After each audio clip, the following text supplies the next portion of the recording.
നമസ്കാരം, കലാകൗമുദി ഓൺലൈനിലേക്ക് സ്വാഗതം. ശശി തരൂർ കോൺഗ്രസ് വിട്ട് പുറത്തെത്തിയാൽ അദ്ദേഹം CPM-ന്റെ മുഖ്യമന്ത്രി സ്ഥാനാർത്ഥിയായിരിക്കും. ഇത്തരത്തിലൊരു തന്ത്രത്തിനാണ് പിണറായി വിജയനും CPM-ഉം ഇപ്പോൾ രൂപം കൊടുക്കുന്നത്. ശശി തരൂർ എപ്പോൾ കോൺഗ്രസിൽ നിന്ന് പുറത്താകുന്നുവോ അന്ന് തരൂരിനെ ഏറ്റെടുക്കാൻ CPM-ഉം ഇടതുമുന്നണിയും ഒരുങ്ങുകയാണ്. ഇടതുമുന്നണിയുടെ മുഖ്യമന്ത്രി സ്ഥാനാർത്ഥിയായിട്ട് തന്നെ തരൂരിനെ അവതരിപ്പിക്കാനുള്ള നീക്കമാണ് CPM രഹസ്യമായി നടത്തുന്നത്. ഇതുവഴി സർക്കാരിനെതിരെയുള്ള ആന്റി ഇൻകംബൻസി അഥവാ ഭരണവിരുദ്ധ വികാരത്തെ തടഞ്ഞു നിർത്താമെന്നും 2026-ൽ മൂന്നാം തവണയും ഭരണത്തിലെത്താമെന്നും CPM-ഉം പിണറായി വിജയനും കരുതുന്നുണ്ട്.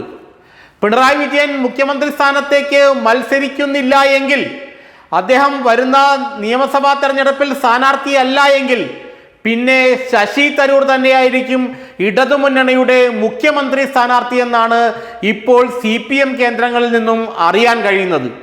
ഇതിൻ്റെ തന്ത്രപരമായ ഈ ഡിസൈനിങ് മുഴുവൻ പിണറായി വിജയന്റെ ബുദ്ധിയിൽ, മസ്തിഷ്കത്തിൽ ഉദിച്ചതാണ്. പിണറായി വിജയന് ഇനി CPM-ന്റെ ഭരണം നഷ്ടപ്പെടുക ചിന്തിക്കാൻ പോലും സാധ്യമല്ല. അതുകൊണ്ട് UDF-നെ എന്ത് വില കൊടുത്തും 2026-ലെ തെരഞ്ഞെടുപ്പിൽ തറപറ്റിക്കണം. ഇതേ ആഗ്രഹം തന്നെ BJP-ക്കുമുണ്ട്. കേരളത്തിൽ ഒരു കോൺഗ്രസ് നേതൃത്വത്തിലുള്ള സർക്കാർ വരാൻ കേന്ദ്ര BJP നേതൃത്വം ആഗ്രഹിക്കുന്നില്ല. അങ്ങനെ വന്നാൽ ദക്ഷിണേന്ത്യ മുഴുവൻ BJP-യുടെ കയ്യിൽ നിന്നും വിട്ടുപോകും. തമിഴ്നാട്ടിൽ NDA വിരുദ്ധ BJP വിരുദ്ധ സ്റ്റാലിനാണ് മുഖ്യമന്ത്രി. കർണാടകയിലും തെലുങ്കാനയിലും കോൺഗ്രസ് സർക്കാരുകൾ. ഇനി കേരളത്തിൽ കൂടി കോൺഗ്രസ് സർക്കാർ വന്നാൽ സൗത്ത് ഇന്ത്യ പൂർണ്ണമായും BJP-യുടെ കയ്യിൽ നിന്ന് നഷ്ടപ്പെടും. അതുകൊണ്ട് ഇവിടെ ഒരു കോൺഗ്രസ് മന്ത്രിസഭ ഉണ്ടാകാൻ BJP-യും മോദിയും ആഗ്രഹിക്കുന്നില്ല. അതിൽ ചുവട് പിടിച്ചാണ്, അതിനെ പശ്ചാത്തലമാക്കിയാണ് CPM-ഉം പിണറായി വിജയനും തങ്ങളുടെ തന്ത്രങ്ങൾ മെനഞ്ഞ് എടുത്തുകൊണ്ടിരിക്കുന്നത്. തരൂരിനെ ഇടതുമുന്നണിയുടെ മുഖ്യമന്ത്രി സ്ഥാനാർത്ഥിയായി പ്രഖ്യാപിച്ചാൽ വലിയ തോതിലുള്ള നിഷ്പക്ഷ വോട്ടുകൾ ഇടതുമുന്നണിക്ക് ലഭിക്കുമെന്നും അതുവഴി ഭരണവിരുദ്ധ വികാരത്തിന് തടയിടാൻ കഴിയുമെന്നുമാണ് പിണറായി വിജയൻ ചിന്തിക്കുന്നത്, പ്രതീക്ഷിക്കുന്നത്. അതിനായാണ് CPM നേതാക്കൾ എല്ലാവരും തരൂരിനെ അകമഴിഞ്ഞ് പ്രോത്സാഹിപ്പിക്കുന്നത്.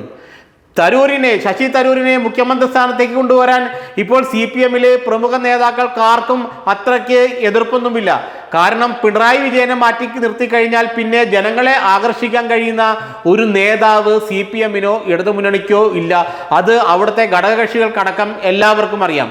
അപ്പോൾ പിണറായി വിജയൻ മാറി നിൽക്കുകയാണെങ്കിൽ, അദ്ദേഹത്തിന് അനാരോഗ്യവും ഒക്കെ പരിഗണിച്ച് അദ്ദേഹം മാറി നിൽക്കുകയാണെങ്കിൽ പിന്നെ മുഖ്യമന്ത്രി സ്ഥാനത്തേക്ക് ഇടതുമുന്നണിക്ക് ഉയർത്തിക്കാട്ടാൻ പറ്റിയ മുഖം ശശി തരൂരാണ്. അതുവഴി മൂന്നാം തവണയും CPM-ന് ഇടതുമുന്നണിക്ക് കേരളത്തിൽ അധികാരത്തിലെത്താമെന്ന് അവർ കരുതുന്നു. മാത്രമല്ല, കോൺഗ്രസിൽ തന്നെയുള്ള വലിയ വിഭാഗം ഒരു വോട്ടുകളെ, പ്രത്യേകിച്ച് ക്രൈസ്തവ ന്യൂനപക്ഷത്തിന്റെ വോട്ട് ബാങ്കുകളെയും നായർ സമുദായത്തിന്റെ വോട്ടുകളെയും ഒക്കെ ഇടതുമുന്നണിക്ക് അനുകൂലമാക്കാമെന്നും അതിനൊക്കെയുള്ള കഴിവ് തരൂരിന്റെ വ്യക്തിത്വത്തിന് ഉണ്ടെന്നുമാണ് CPM-ന്റെ വിലയിരുത്തൽ.